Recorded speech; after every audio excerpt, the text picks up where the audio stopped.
ಪಾರು, ನೀನು ಬರೀ ಮಗಳಲ್ಲ ಕಣೆ, ನಮ್ಮ ಪಾಲ್ಗೆ ದೇವತೆ ಆಗಿದೆಯಾ. ಎಲ್ಲನೂ ಅಪ್ಪನಿಂದನೇ ಸಾಧ್ಯ ಆಗಿತ್ತಮ್ಮ. ಅವ್ರು ಓದಿಸಿದ್ದಕ್ಕೆ ತಾನೆ ನಾನು ಡಾಕ್ಟರ್ ಆಗಿತ್ತು. ನನ್ನ ಮರ್ಯಾದೆಗೋಸ್ಕರ ನಿನ್ನನ್ನು ಓದಿಸಿ ತಪ್ಪು ಮಾಡಿಬಿಟ್ಟಿದ್ದೀನಿ ಪಾರ್ವತಿ. ಚಿಕ್ಕನೆ ಏನೆಲ್ಲ ಉಲ್ಟಾ ಪಲ್ಟಾ. ನನಗೂ ಅದೇ ಗೊತ್ತಾಯ್ತಿಲ್ಲ ಕಲ. ನನಗೇನೋ ಅನ್ನಿಸ್ತಾ ಐತೆ, ದಣ್ಗಳು ಎಡವಾಟ್ ಮಾಡ್ಕೊಂಬಿಟ್ಟವ್ರು ಏನೋ ಅಂತ. ಅವರು ಒಂದು ಬಾಣ ಬಿಟ್ಟವ್ರೆ, ಪಾರ್ವತವರು ತಿರುಗಿಸ್ ಬಾಣ ಬಿಟ್ಟವ್ರೆ. ಅದೆಲ್ಲೋ ಕೋಚ್ಕೊಂಬಿಟ್ಟೈತೆ ಏನು. ಅರ್ಶಿನ ಕುಂಕುಮ ಉಳಿಸೋ ಮಗಳು ಎಲ್ರಿಗೂ ಸಿಗಲ್ಲ ಅಕ್ಕ. ನಿಜ ಅಕ್ಕ, ನಮ್ಮ ಅರ್ಶಿನ ಕುಂಕುಮ ಉಳಿಸಿದ ಪಾರುಗೆ ನಾವು ಅರ್ಶಿನ ಕುಂಕುಮ ಕೊಡಬೇಕು. ರಾಣಿ, ಅರ್ಶಿನ ಕುಂಕುಮ ತೊಗೊಂಬರ್ತೀಯಾ? ಸರಿ ಅತ್ತೆ. ಹಾಂ.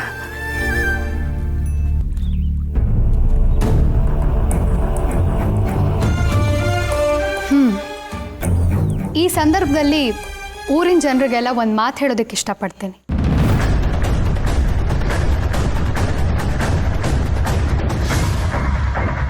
ಕೋಪನೂ ಬರುತ್ತೆ, ಇರಿಟೇಟ್ ಆಗುತ್ತೆ. ನಾನು ಬಾಗಿಲು ತೆಗೆದು ಆಚೆ ಹೋಗಿ ನಿಮಗೇನೂ ಆಗಿಲ್ಲ ಅಂತ ನಿಜ ಹೇಳಿದ್ರೆ ಕಣ್ಣೀರು ಹಾಕ್ತಿರೋ ಜನರು ಕಲ್ಲು ಹಾಕೋದಕ್ಕೂ ಯೋಚನೆ ಮಾಡಲ್ಲ.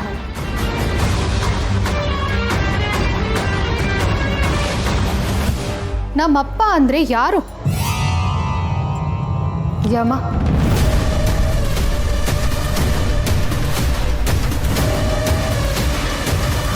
ಅಂದರೆ ಯಮನ ಜೊತೆ ಹೋರಾಡಿ ಜೀವ ಉಳಿಸ್ಕೊಂಡು ಬಂದವರು.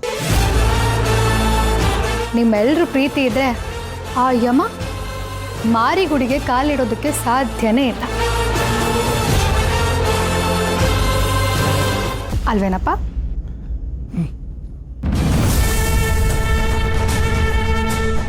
ಅಕ್ಕ,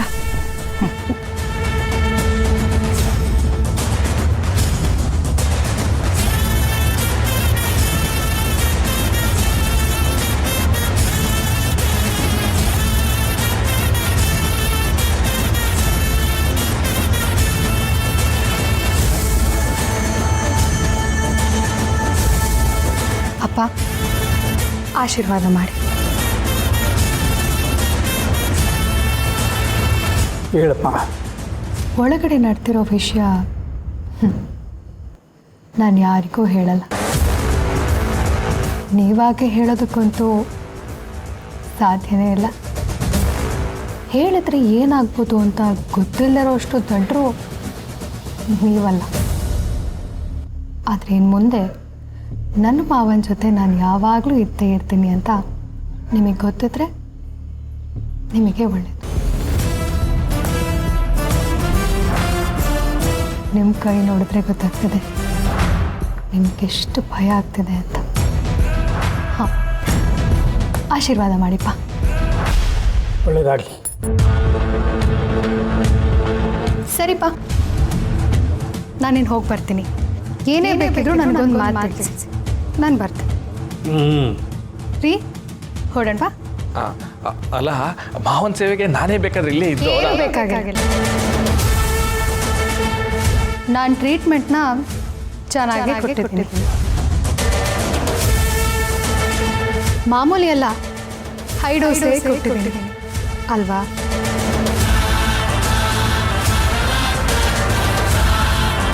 ರೀ, ನೀವೇನೂ ತಲೆ ಕೆಡಿಸ್ಕೋಬೇಡಿ, ಬನ್ನಿ ಹೋಗೋಣ.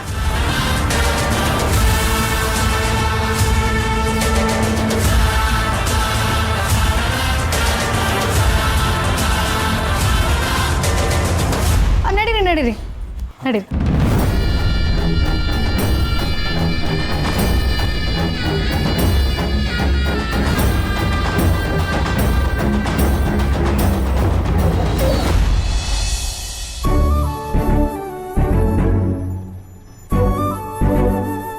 ಬುಡುಪಾರು, ನಾ ತಕ್ಕತೀನಿ.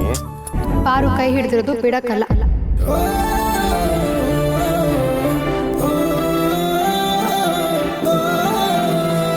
ಈ ಪಾರು ಒಂದ್ಸಲ ಕೈ ಇಟ್ರೆ ಪಾರಾಗೋಕ್ಕೆ ಚಾನ್ಸೇ ಇಲ್ಲ. ಸುಮ್ಮನೆ ಕೂತ್ಕೋ ಮಾವ. ಇಲ್ಲಿ ನೋಡಿಲಿ ಎಷ್ಟೆಷ್ಟು ಉದ್ದುದ್ದ ಉಗುರು ಬಿಟ್ಟಿದ್ಯಾ. ಹಾಗೆ ಕೆಲಸ ಮಾಡ್ತೀಯಾ, ಎಲ್ಲ ಗಲೀಜೋಗಿ ಉಗುರು ಮಧ್ಯೆ ಸೇರ್ಕೊಳ್ಳುತ್ತೆ ಗೊತ್ತಾ. ಇಷ್ಟು ಕೀಟಾಣು ಇರುತ್ತೆ ಗೊತ್ತಾ. ಇಲ್ಲಿ ಕಾಣ್ತಾನೆ ಇಲ್ಲ. ಅಣ್ಣ ಅದು ಕಣ್ಣಿಗೆ ಕಾಣಿಸಲ್ಲ ಅಣ್ಣ. ಓ ಹಂಗಾರೆ ಕೀಟಾಣು ದ್ಯಾವ್ರಿದ್ದಂಗ? ಅಯ್ಯೋ ಅಲ್ಲ, ಏ ದ್ಯಾವ್ರಿದ್ರೂ ಕಣ್ಣು ಕಾಣಕ್ಕಿಲ್ಲ ಅಂತೀವಲ್ಲ. ಅಣ್ಣ ಅದು ಮೈಕ್ರೋಸ್ಕೋಪಿಕ್ ಕಾಣುತ್ತೆ, ನಮ್ ಬರೀ ಗಣ್ಣಿಗೆ ಕಾಣಲ್ಲ ಅಷ್ಟೇ. ನೋಡಕ್ ಮಾತ್ರ ತುಂಬಾ ಚಿಕ್ಕದು, ಕೊಡೋ ಕೆಲಸ ಇದೆಯಲ್ಲ ತುಂಬಾ ದೊಡ್ಡದು. ನಮ್ಮನೇಲಿ ಡಾಕ್ಟರ್ ಅವರಲ್ಲ, ಮತ್ತ್ಯಾಕೆ ಚಿಂತೆ? ನಾನು ಅದನ್ನೇ ಹೇಳೋಣ ಅಂತಿದ್ದೆ. ಮಾವನ್ನ ಅದ್ ಹೆಂಗ್ ಗುಣ ಮಾಡ್ಬಿಟ್ರು ನಮ್ಮ ಅತ್ತಿಗೆ? ಆ ಪ್ಯಾಟೆ ಡಾಕ್ಟ್ರಪ್ಪ 24 ಗಂಟೆವರೆಗೂ ಏನು ಹೇಳಂಗೆ ಇಲ್ಲ ಅಂತಿದ್ದ. ಹೌದು ಶಿಷ್ಯ, ನಾನು ಡಾಕ್ಟರ್ ಅಂದ್ರೆ ಸೀರಿಯಸ್ ಆಗಿ ಕನ್ನಡಕ ಹಾಕೊಂಡು ತಮಾಷೆನೇ ಮಾಡ್ದೆ, ಮುಖ ಗಂಟಿಡ್ಕೊಂಡಿರ್ತಾರೆ ಅಂತ ಅನ್ಕೊಂಡಿದ್ದೆ. ಆದ್ರೆ ನಮ್ಮ ಅತ್ತಿಗೆ ನೋಡಿದ್ಮೇಲೆ ಎಲ್ಲ ಡಾಕ್ಟ್ರು ಹಿಂಗೇ ಇರ್ಲಪ್ಪ ಅಂತ ಅನಿಸ್ತಿದೆ. ಏನ್ ಕೈಗುಣ ಅದಕ್ಕೆ ನಿಮ್ದು? ಹಿಂಗೋಗಿ ಹಿಂಗ್ ಬಂದ್ರೆ ಅಷ್ಟೇ, ಅಷ್ಟಲ್ಲೇ ಮಾವ ಹುಷಾರಾಗ್ಬಿಟ್ರು. Magic magic. ಇಂಥ ಪ್ರತಿಭೆನ ದೇಶ ಬಿಟ್ಟು ಕಳಿಸ್ಬಾರ್ದಪ್ಪ. ಏ ಇಲ್ಲಪ್ಪ, ನಮ್ಮ ಮಾರಿಗುಡಿ ಬಿಟ್ಟು ಎಲ್ಲೂ ಕಳ್ಸಕ್ಕಿಲ್ಲ. ಅತ್ತೆ ನಮ್ಗೆಲ್ಲ ನೀನ್ ನೋಡಿದ್ರೆ ತುಂಬಾ ಹೆಮ್ಮೆ ಅನ್ಸುತ್ತೆ. ಇವಾಗ ಊರ್ ಜನನು ತುಂಬಾ ಸೇಫ್ ಆಗಿದ್ದಾರೆ ಅನ್ಸುತ್ತೆ. ಯಾಕೆ ಹೇಳಿ? ಯಾರಿಗೇನೇ ಆದ್ರೂ ನೀನಿದೆಯಲ್ಲ ಅನ್ನೋ ಧೈರ್ಯ. ನಿಜ ಕಣವ, ಪಾರು ಇದ್ದಿದ್ದಕ್ಕೆ ಮಾವ ಬದುಕಿದ್ದು. ನನ್ನ ದ್ಯಾವ್ರನ್ನ ನೀವು ಉಳಿಸ್ಬಿಟ್ಟೆ ಪಾರು. ಅದಕ್ಕೆ ಡಾಕ್ಟರ್ನ ದೈವೋ ನಾರಾಯಣೋ ಹರಿ ಅನ್ನೋದು. ಮಾವ ಅದು ದೈವೋ ಅಲ್ಲ, ವೈದ್ಯೋ. ವೈದ್ಯೋ ನಾರಾಯಣೋ ಹರಿ. ನೋಡು ಏಟ್ ಸಂದಾಗ ತಿತ್ತಾಳೆ. ಹೆಂಡತಿನೇ ಟೀಚರ್ ಮಾಡ್ಕೊಂಡಿದ್ಯೋ ಇಲ್ಲ ಟೀಚರ್ನೇ ಹೆಂಡತಿ ಮಾಡ್ಕೊಂಡಿದ್ಯೋ ಗೊತ್ತಿಲ್ಲಪ್ಪ. ಒಟ್ನಲ್ಲಿ ನಮ್ಮ ಅದಕ್ಕೆ ಡಾಕ್ಟರ್ ಮಾತ್ರ ಅಲ್ಲ, lawyer, teacher, social worker, home maker ಎಲ್ಲ. ಏ ಸಾಕು, ಸುಮ್ಮನೆ ಹೊಗಳುತ್ತಾನೆ ಇರಬೇಡಿ, ಒಂಥರ ಆಗುತ್ತೆ. ಏನೇ ಆಗಲಿ ಅಪ್ಪ ಅಲ್ವಾ, ಜೀವ ಉಳಿಸ್ತೆ.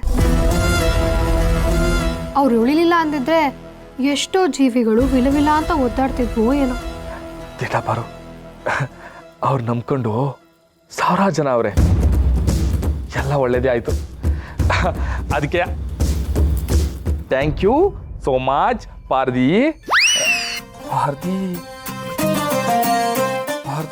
ಹೆಲ್ಪ್. ಅದೇ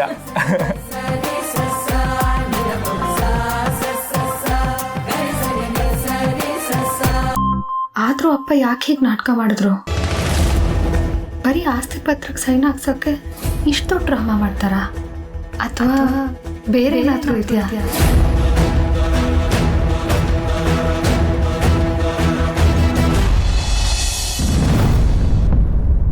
ದಣಿ, ಇದು ನಾಟಕ ಅಂತ ಗೊತ್ತೇ ಆಗಲಿಲ್ಲ. ಒಳ್ಳೆಯದೇ ಆಯಿತು ಅಲ್ವಾ? ಅದೇ ಪ್ರಯೋಜನ ಏನಪ್ಪಯ್ಯ? ಇಷ್ಟೆಲ್ಲ ಮಾಡೋದಕ್ಕೆ ಏನೂ ದಕ್ಕಲಿರಲ್ಲ ಛತ್ರಿ. ಚೆಕ್ ದಣಿ, ದಕ್ಕಲಿಲ್ಲ ಅಂತ ಸುಮ್ಕೆ ಬಿಟ್ಬಿಡಕ್ಕಾಯ್ತದ? ಒಂದು ಕಿತ ಕಲ್ಲು ಬೀಸಿದ್ರೆ ಮಾವಿನಕಾಯಿ ಉದುರಾಕಿಲ್ಲ, ಕೊಲ್ಲು ಬೀಸ್ತಾನೇ ಇರಬೇಕು. ಮಾವಿನಕಾಯಿ ಒಂದಲ್ಲ, ಗೊಂಚಲೇ ಸಿಗ್ತದೆ. ಇವತ್ತು ಬರೀ ಗೊಂಚಲಕ್ಕಲ್ಲ, ಇಡೀ ಮಾವನ ಮರನ ಇಟ್ಕೊಂಡಿದ್ದೆ. ನಾವು ಅಂದ್ಕೊಂಡಿದ್ದು ಸಾಧಿಸೋಕ್ಕೆ ಒಂದೇ ಒಂದು ಹೆಜ್ಜೆ ದೂರ ಇದ್ದು.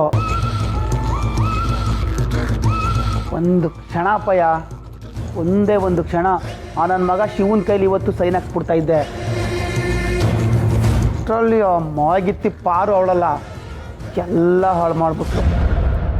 ನೀನು ಹುಷಾರಾದೆ ಅಂತ ಹೇಳಿದ್ದೆ ತಡ, ಇನ್ನೇನು ಸೈನ್ ಹಾಕಬೇಕು, ಪೆನ್ನು ಬಿಸಾಕ್ಬಿಟ್ಟು ಓಡ್ಬಿಟ್ಟ ಅಪ್ಪಯ್ಯ.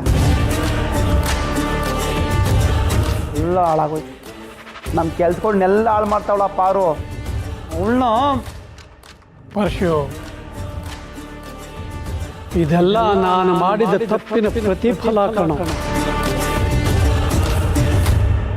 ನೀನು ತಪ್ಪು ಮಾಡಿದ್ಯಾ? ಏನು ಹೇಳ್ತಿದ್ದ ಅಪ್ಪಯ್ಯ? ಅಪ್ಪಯ್ಯ, ನಮಗೆಲ್ಲ ನೇರನೇ ಇರಬೇಕು. ಅದು ತಲೆ ತೆಗೆದೇ ಆಗಿರಲಿ, ಉಸಿರು ನಿಲ್ಸೋದೇ ಆಗಿರಲಿ, ನೇರವಾಗಿದ್ರೇ ಕೆಲಸ. ಅದೇನು ಹೊಸಿ ಬುಡ್ಸಿ ಹೇಳಪ್ಪಯ್ಯ. ನಾನು ಮಾಡಿದ ತಪ್ಪು ಏನು ಗೊತ್ತಾ? ನಿನ್ನ ಅಮ್ಮನನ್ನು ಮದುವೆ ಆಗಿತ್ತು. ಗಂಡು ಹುಟ್ಟಿದ್ರೆ ಸೋದರ ಮಾವನ ಬುದ್ಧಿ ಬರುತ್ತೆ, ಹೆಣ್ಣು ಹುಟ್ಟಿದ್ರೆ ಅತ್ತೆ ಬುದ್ಧಿ ಬರುತ್ತೆ ಅಂತ. ಅದು ನಿಜ ಆಗೋಯ್ತು ಕಣ. ಯಾಕೆ ಹೇಳು? ಅದು ನಿಜ ಆಗಿರೋದಕ್ಕೆ ಸಾಕ್ಷಿನೇ ಈ ಪಾರ್ವತಿ. ಈಗ ಇವಳಾಡ್ತಿರೋ ಮಾತು, ಪಾರ್ವತಿ ಮಾಡ್ತಿರೋ ಕೆಲಸಗಳೆಲ್ಲ ನೋಡಿದ್ರೆ ಅವರತ್ತೆ ಶಿವು ತಾಯಿನೇ ನೆನಪಾಗ್ತಾಳೆ. ಅವಳು ಹಾಗೇನೆ ಹಾರಾಡ್ತಿದ್ಲು, ಹೋರಾಡ್ತಿದ್ಲು. ಆಗ ಮಾಡ್ತೀನಿ, ಹೀಗೆ ಮಾಡ್ತೀನಿ ಅಂತ ಕೂಗಾಡ್ತಿದ್ಲು. ಕೊನೆಗೆ ಆಗಿದ್ದೇನು?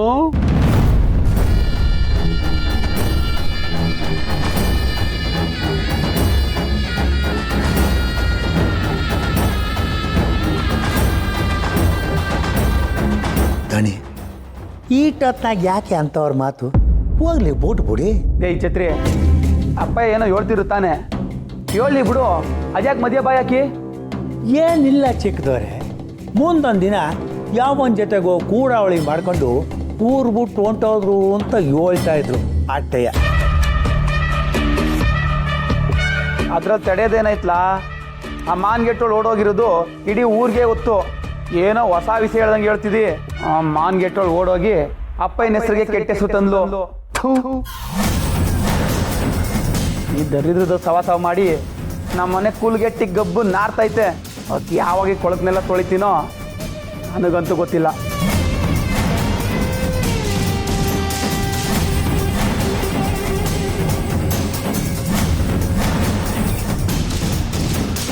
ದಣಿ ಒಂದು ನಿಮಿಷ.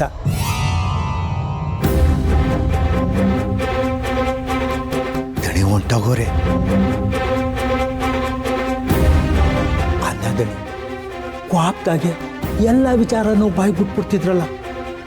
ನಾನೇನಾರ ತಡೀದೆ ಹೋಗಿದ್ದಿದ್ರೆ ಎಲ್ಲ ವಿಷಯ ಹೇಳ್ಬಿಡ್ತಿದ್ರಿ. ಹಂಗೇನಾರ ವಿಷಯ ಗೊತ್ತಾಗ್ಬಿಟ್ಟಿದ್ರೆ ಅಯ್ಯೋ ದೇವ್ರೆ, ನೆನ್ಸ್ಕೊಂಡ್ರೆ ಭಯ ಆಗ್ತಿದೆ. ಏನನ ಓದಾಯ್ತದೋ, ಏನಾಗೋಯ್ತದೋ ಅಂತ.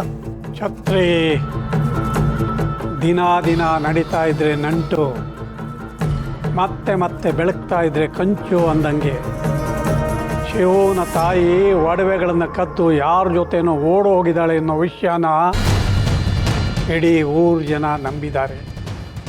ಅದೇ ಸತ್ಯ ಅಂತ ಕೂಡ ಒಪ್ಕೊಂಡಿದ್ದಾರೆ ಆ ಶಿವನು ಸೇರಿ. ಆದರೆ ಅಸಲಿ ವಿಷಯ ಗೊತ್ತಾಗೋವರೆಗೂ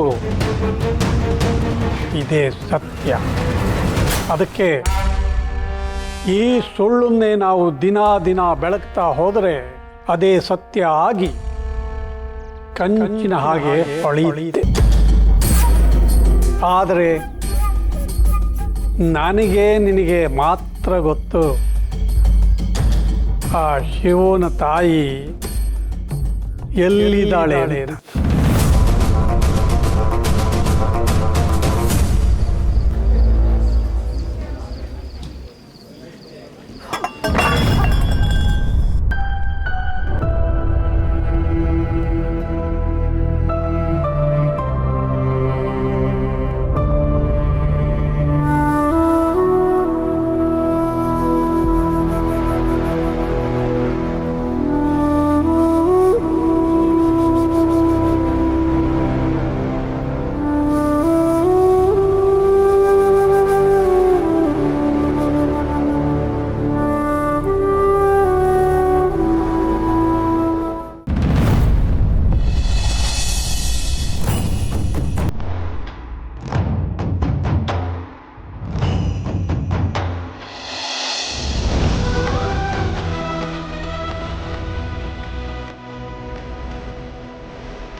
ನೀನು ಒಬ್ಬವನ ಮತ್ತು ಊರು ಜನ ಓಡೋದು ಕರೀತಾರೆ.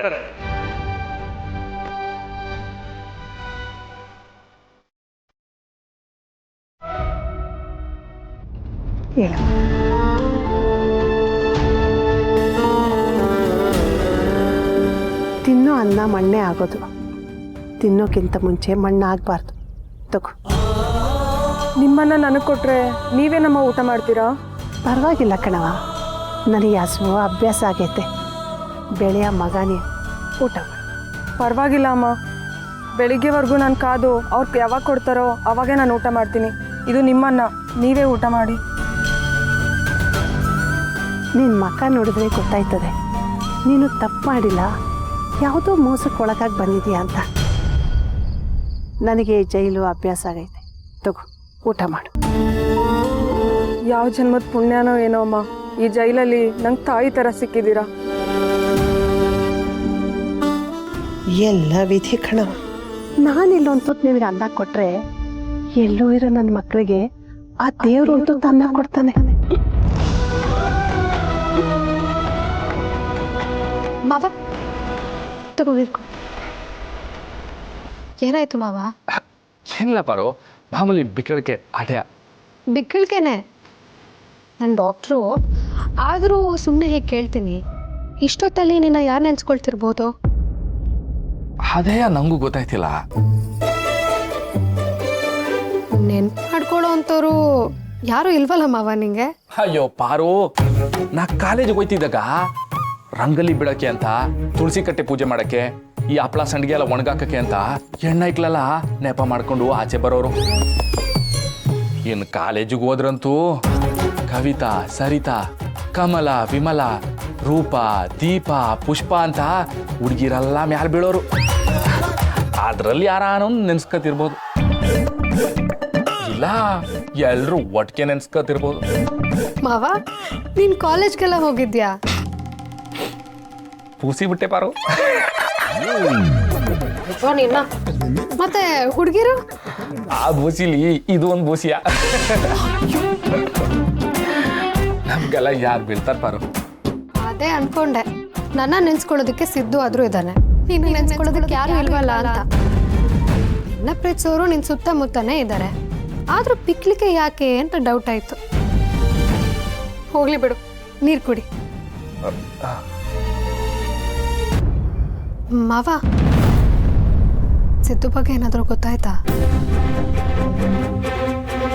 ಅಯ್ಯೋ ಬ್ಯಾಡ ಅಂತ ಅನ್ಕೊಂಡಿರೋ ವಿಷಯನೇ ಕೇಳ್ತವಳಲ್ಲ ಮಾದೇಶ್ವರ, ನಾನು ಏನಂತ ಹೇಳಿ? ಇಲ್ಲ ಪಾರು, ಅದು ಹೊಸಿ ಕೆಲಸ ಬಂದ್ಬಿಡ್ತು, ವರ್ಕ್ ಆಗ್ಲಿಲ್ಲ. ಇನ್ನೊಂದ್ಕಿಂತ ಹೋಯ್ತೀನಿ. ಮಾವ ಒಂದು ಕೆಲಸ ಮಾಡು, ನೆಕ್ಸ್ಟ್ ಟೈಮ್ ನೀನು ಹೋಗುವಾಗ ನನ್ನನ್ನು ಕರಿ, ನಾನು ಜೊತೆಲೇ ಬರ್ತೀನಿ. ಬೇಡ ಪಾರು, ನಿಂಗೆ ಯಾಕೆ ಸುಮ್ಕೆ ತೊಂದರೆ? ನಾನಿವ್ನಲ್ಲ, ನಾನೇ ಹುಡುಕ್ತೀನಿ, ನೀನು ತಲೆ ಕೆಡಿಸ್ಕೋಬೇಡ. ಮಾವ ನಿನಗೆ ಎಷ್ಟು ಥ್ಯಾಂಕ್ಸ್ ಹೇಳಿದ್ರು ಸಾಲಲ್ಲ. ನಾನು ಯಾವತ್ತೂ ಏನು ಕೇಳಿದ್ರು ನೀನು ಇಲ್ಲ ಆಗಲ್ಲ ಅಂತ ಹೇಳೇ ಇಲ್ಲ. ನನಗೇನು ಕೇಳಿದ್ರು ನೀನು ಹ್ಞೂ ಅಂತಾನೆ ಅಂದಿದ್ಯಾ. ಸಿದ್ದು ಜೊತೆ ಮದುವೆ ಮಾಡಿಸು ಅಂದೆ, ಹ್ಞೂ ಅಂದೆ. ನಮ್ಮಿಬ್ರು ಮದುವೆ ಆದಮೇಲೆ ನಾನು ಸಿದ್ದು ಜೊತೆ ಹೋಗ್ತೀನಿ ಅಂದೆ, ಅದಕ್ಕೂ ಹ್ಞೂ ಅಂದೆ.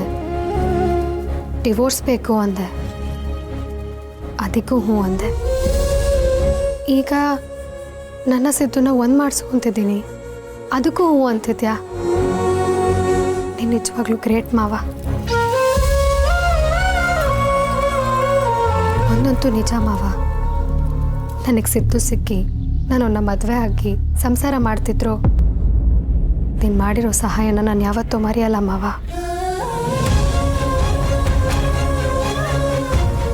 ಪಾರು, ನೀನು ಖುಷಿ ನೋಡ್ತಿದ್ರೆ ಸತ್ಯ ಗೊತ್ತಾದ್ಮೇಲೆ ನೀನು ಹೆಂಗನ್ನ ತಗತೀಯ ನನ್ನ ನೆನ್ಸ್ಕೊಂಡ್ರೆ ಎದೆನೇ ಓಡ್ದೋಗಂಗಾಯ್ತೈತೆ. ಮಾಕಳವ, ನೀನೇ ನೋಡ್ಕೊಳವ, ನೀನೇ ನೋಡ್ಕೋ.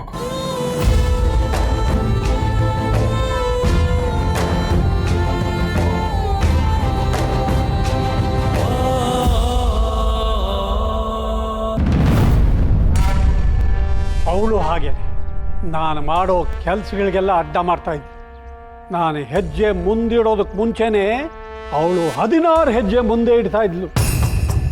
ಇಡೀ ಊರು ಜನ ನನ್ನ ಎದುರು ನಿಂತು ಮಾತಾಡೋದಕ್ಕೆ ನಡುಗ್ತಾ ಇದ್ದರೆ ಅವಳು ಎದೆ ಎತ್ತಿ ನನ್ನ ಕಣ್ಣಲ್ಲಿ ಕಣ್ಣಿಟ್ಟು ಧ್ವನಿ ಎತ್ತುತ್ತಾ ಇದ್ಲು. ಈ ಪಾರ್ವತಿನೂ ಹಾಗೇನೆ. ಮನುಷ್ಯನಿಗೆ ಬದುಕಬೇಕು ಅನ್ನೋ ಆಸೆ ಇದ್ದರೆ ಯಾವಾಗಲೂ ಪಕ್ಷ ಪಾಂಡವರ ಜೊತೆ ಊಟ ಕೌರವ್ರ ಜೊತೆ ಅನ್ನೋ ಹಾಗೆ ಬದುಕಬೇಕು. ಆದರೆ ಇವಳು ಮಾಡಿದ್ದೇನು? ಗದ್ದೆ ಇವನಿಗೆ ಸಿರಿ ಬಂದರೆ ಗದ್ಗೆ ಎಲ್ಲ ನಂದೇನಂತೆ ಹಾಗೆ ಮಾಡ್ತಿದ್ದಾಳೆ. ನೀವಾಗ ಹೇಳ್ದಂಗೆ ಸ್ವಾತಂತ್ರ್ಯ ಬುದ್ಧಿ ಅಲ್ವಾ ದಣಿ? ಅತ್ತೆ ಬುದ್ಧಿನೇ. ಪಾರ್ವತಿ ನೋಡ್ತಾ ಇದ್ರೆ ಆ ಶಿವ ತಾಯಿನೇ ನೆನಪಾಗ್ತಾಳೆ. ಅಮ್ಮ ನಿಮಗೂ ಮಕ್ಕಳಿದಾರಾ? ಹೂನವ ಇದ್ದಾರೆ. ತುಂಬ ಚಿಕ್ಕ ವಯಸ್ಸಲ್ಲಿ ಅವ್ರನ್ನೆಲ್ಲ ಬಿಟ್ಟು ಬಂದು ಇಲ್ಲಿ ತಗ್ಲಾಕೊಂಡಿದ್ದು. ತಾಯಿಯಾಗಿ ನಾನು ಲಾಲಿ ಹಾಡ್ಬಿಟ್ಟು ಬೆಳೆಸ್ಬೇಕಾದ ಜೀವಗಳು. ಆದರೆ ಆ ವಿಧಿ ಆಡ್ದಂಗೆ ಅಲ್ಲನವ ನಾವೆಲ್ಲ ಆಡಬೇಕಾಗಿರೋದು. ನನ್ನ ಮಕ್ಕಳನ್ನ ಯಾರು ನೋಡ್ಕೋತಾರೋ ಏನೋ, ಅವ್ರು ಹೆಂಗೆ ಬೆಳೀತಿದ್ದಾರೋ ಏನೋ ಒಂದು ಗೊತ್ತಿಲ್ಲ. ಅದಕ್ಕೆ ನಿನಗೆ ಊಟ ಕೊಟ್ಟೆ. ನನ್ನ ಮಕ್ಕಳನ್ನ ಇನ್ಯಾರೋ ನೋಡ್ಕೋತಾರೆ. ಇದೇ ನಂಬಿಕೆಯಲ್ಲೇ ಜೀವನ ಸಾಗಿಸ್ತಾ ಇವನಿ. ಚಿಕ್ಕ ವಯಸ್ಸಿನಲ್ಲಿ ಅವ್ರನ್ನೆಲ್ಲ ಬಿಟ್ಟು ಬಂದೆ. ನನ್ನ ಮಗ ಶಿವ ಅವ್ರ ತಂಗಿಯರನ್ನೆಲ್ಲ ನೋಡ್ಕೊಳಕ್ಕೆ ಅದು ಎಷ್ಟು ಕಷ್ಟಪಡ್ತಿದ್ದಾನೋ ಇನ್ನು. ತಾಯಿ ಪ್ರೀತಿ ಇಲ್ಲದೆ ಬೆಳೆದಿರ್ತಾರೆ. ಅವ್ರುಗಳನ್ನ ಬಿಟ್ಟು ನಾನು ಹೆಂಗಿದ್ದೀನಿ ಅನ್ನೋದಕ್ಕಿಂತ ನನ್ನನ್ನು ಬಿಟ್ಟು ಅವುಗಳು ಹೆಂಗಿದಾವೋ ಆ ಭಗವಂತನೇ ಬಲ್ಲ. ಅಮ್ಮ ನೀವೇನು ಯೋಚನೆ ಮಾಡಬೇಡಿ. ನಿಮ್ಗಿರೋ ಒಳ್ಳೆತನಕ್ಕೆ ನೀವು ಇಲ್ಲಿಂದ ಬೇಗ ಹೋಗ್ತೀರಾ. ನಿನ್ನ ಮಾತು ಆದಷ್ಟು ಬೇಗ ದಿಟ್ಟಾಗ್ಲಿ ಅಂತ ನಮ್ಮಪ್ಪ ಮಾದಪ್ಪನಲ್ಲಿ ಕೇಳ್ಕೊಂತೀನವ.